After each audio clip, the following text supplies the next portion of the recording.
दुनिया ने जमीन के टुकड़ों के लिए जंग देखी है, हथियारों की होड़ और डिजिटल वॉर के किस्से सुने हैं, लेकिन क्या आपने कभी सुना है कि दो बड़े देश सिर्फ एक आवारा कुत्ते के लिए आपस में भिड़ गए हों? जी हाँ, इन दिनों लैटिन अमेरिका के दो ताकतवर मुल्क ब्राजील और मेक्सिको के बीच एक भूरे रंग के स्ट्रीट डॉग को लेकर ऐसी जंग छिड़ी है जिसने दोनों देशों के कूटनीतिक गलियारों में हलचल मचा दी है।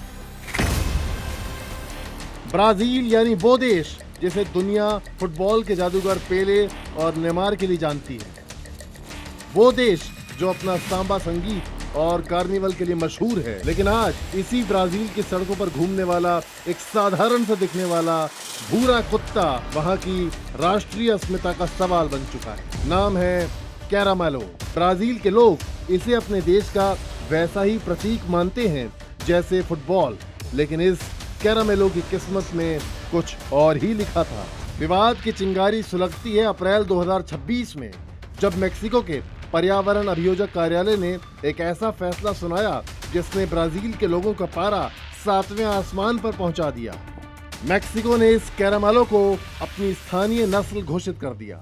मेक्सिको का कहना था कि वो आवारा कुत्तों के प्रति लोगों की सोच बदलना चाहते हैं, लेकिन ब्राजील के लोगों को लगा कि मेक्सिको ने सीधे उनकी सांस्कृतिक विरासत पर डाका डाल दिया है। देखते ही देखते सोशल मीडिया पर नया कोल्ड वॉर शुरू हो गया।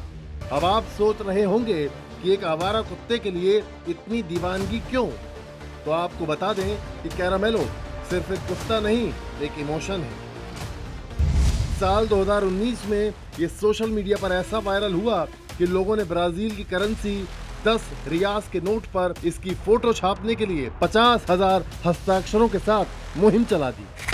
साल 2023 में ब्राजील की संसद में इसे राष्ट्रीय धरोहर बनाने का बिल लाया गया और साल 2025 में तो इस पर नेटफ्लिक्स ने एक पूरी फिल्म बना डाली। कैरामेलो का मतलब होता है टॉफी जैसा हल्का भूरा रंग, और यही रंग आज ब्राजील की धड़कन है।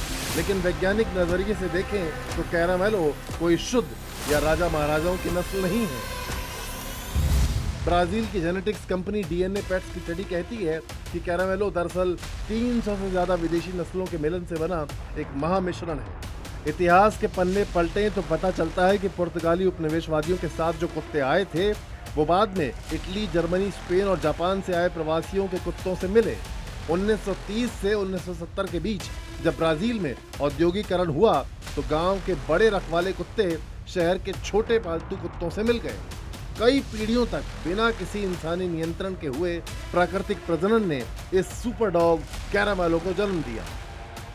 कैरामेलो की शारीरिक बनावट किसी वरदान से कम नहीं है। इनका छोटा और हल्का भूरा फर इन्हें भीषण गर्मी से बचाता है। इनके शरीर पर कीड़े नहीं पड़ते और मिश्रित नस्ल होने के कारण इनमें जन्मजात बीमारियां न के बराबर होती हैं। यानी ये हर परिस्थिति में खुद को ढाल लेने वाले एक रफ एंड टफ कुत्ते होते हैं। इस भारी भरकम लोकप्रियता के पीछे एक कड़वा सच भी है। अकेले ब्राजील में 2 करोड़ से ज्यादा आवारा कुत्ते हैं, जिनमें से 90% कैरामेलो है। एनिमल वेलफेयर संस्था अम्पारा के मुताबिक लोग सोशल मीडिया पर भले ही इन पर प्यार लुटाएं, लेकिन जब गोद में लेने की बात आती है तो इन्हें पीछे छोड़ दिया जाता है। जंग भले ही पहचान की हो, लेकिन इस कूटनीतिक और सांस्कृतिक खींचतान का एक खूबसूरत पहलू भी है। ब्राजील और मेक्सिको के बीच चल रहे इस विवाद से दुनिया भर में कैरामेलो यानी इन देसी और आवारा कुत्तों की अहमियत बढ़ेगी। लोग इन्हें सिर्फ सड़कों की शोभा नहीं समझेंगे, बल्कि अपने घरों में भी जगह देंगे। ब्यूरो रिपोर्ट, जी मीडिया।